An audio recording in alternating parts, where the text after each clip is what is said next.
বাসায় যদি কিছুই না থাকে, হাতের কাছে শুধুমাত্র এই দুইটি উপকরণ দিয়ে চটজলদি বাচ্চার টিফিন বানিয়ে দিতে পারবেন, খুবই হেলদি এবং স্বাস্থ্যকর। আপনি চাইলে আপনার ডায়েটেও এই খাবারটি রাখতে পারেন। চলুন দেখা যাক কি টিফিন বানিয়েছি। ঈদের ছুটি কাটিয়ে বাসায় আসার পর বাচ্চার টিফিন বানানোর জন্য বাসায় তেমন কিছুই ছিল না, তাই হাতের কাছে এই দুইটি উপকরণ দিয়ে চটজলদি বানিয়ে ফেললাম বাচ্চার জন্য মজাদার হেলদি এই নাস্তাটি। এখানে আমি নিয়ে নিয়েছি ভেজানো চিরা, টমেটো কুচি, পেঁয়াজ কুচি, ধনেপাতা কুচি, দুইটা ডিম। চিরাটা আমার ঘরে আগে থেকে ছিল, যেহেতু আমি ডায়েট করি সেই জন্য চিরাটা আমার ঘরে সবসময় থাকে, সেজন্য আমি চিরাটাকে আগে থেকে ভিজিয়ে নিয়েছিলাম। এখন একটি বাটিতে আমি ভেজানো চিরাটুকু নিয়ে নিব, সাথে নিয়ে নিব পেঁয়াজ কুচি এবং মরিচ কুচি, নিয়ে নিব পরিমাণ মতো লবণ এবং গোলমরিচের গুঁড়ো এবং সামান্য এলাচের গুঁড়ো। এরপর আমি এই উপকরণগুলো ভালো করে চটকে নেব, যাতে করে চিড়ের মধ্যে এর ফ্লেভার গুলো ভালোভাবে মিশে যায়। যেহেতু আমি এখানে দুইটা ডিম ব্যবহার করব, এতে করে কিন্তু ডিমের কাঁচা গন্ধটা আসতে পারে, সেজন্যই আমি এলাচের গুঁড়োটা নিয়েছি। আপনারা চাইলে স্কিপ করতে পারেন। পেঁয়াজ আর মরিচটাকে ভালো করে চটকে নেওয়ার পর এখানে দিয়ে দিচ্ছি টমেটো কুচি এবং দুইটা ডিম। তারপর দিয়ে দিব আমি এখানে সামান্য পরিমাণ লেবুর রস। লেবুর রসটা কিন্তু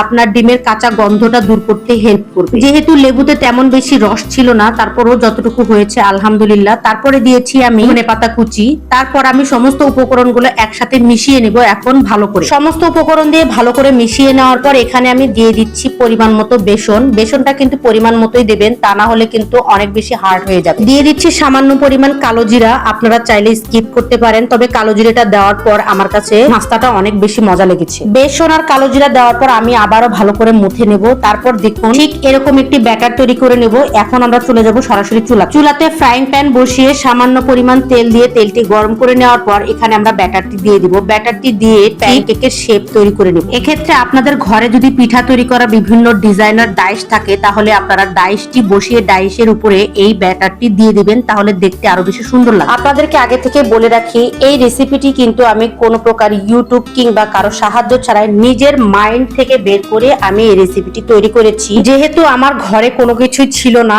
এবং বাচ্চাকে টিফিন দিতেই হবে, সেজন্য মাইন্ড থেকে বের করে আমি এরকম একটি রেসিপি তৈরি করেছি। আপনাদের যদি ভালো লাগে তাহলে এই রেসিপিটি ট্রাই করতে পারেন। এখন আমি পিঠাটিকে দুই পিঠ এপাশ ওপাশ ভালো করে ভেজে নিয়ে আমি আমার ছেলে টিফিন বাটিতে উঠিয়ে নিলাম। ঠিক এরকম করে বাকি সবগুলো পিঠা আমি ভেজে নেব। এই পিঠাটি খেতে কিন্তু অসম্ভব পরিমাণে মজা। যারা ডায়েট করছেন তাদের কিন্তু ডায়েট চার্টে এই পিঠাটি রাখতে পারেন। খুবই হেলদি এবং স্বাস্থ্যকর, কোনো প্রকারের কোনো বাজে ইনগ্রেডিয়েন্টস দেওয়া হয়নি এখানে। সবগুলো পিঠা ভাজার পর আমি আমার ছেলেকে টিফিনে দিয়ে দিয়েছিলাম, আমার মেয়েকে দিয়েছিলাম এবং আমি দুইটা নিয়েছিলাম। এটার দুইটা পিঠা খেলে কিন্তু পেটটা ভর্তি হয়ে যাবে, যেহেতু এখানে চিরা আছে তাই ক্ষুধাটাকে খুব ভালোভাবে মেটায়। ভাজার পর পিঠা লুকিং এবং কালারটা অনেক বেশি সুন্দর হয়েছে এবং আমার বাচ্চারা খুবই মজা করে খেয়েছে। কেমন লাগলো আজকের আমার এই পিঠার রেসিপিটি অবশ্যই কমেন্টে জানাবেন। ভিডিওটি ভালো লাগলে অবশ্যই ভিডিওটি শেয়ার করে অন্যকে দেখার সুযোগ করে দেবেন এবং ফেসবুক পেজটি ফলো করে দেবেন এবং ইউটিউব চ্যানেলটি সাবস্ক্রাইব করে দেবেন। সবাই ভালো থাকবেন, সুস্থ থাকবেন। দেখা হচ্ছে নেক্সট কোনো ভিডিওতে, নেক্সট কোনো রেসিপিতে। আসসালামু আলাইকুম।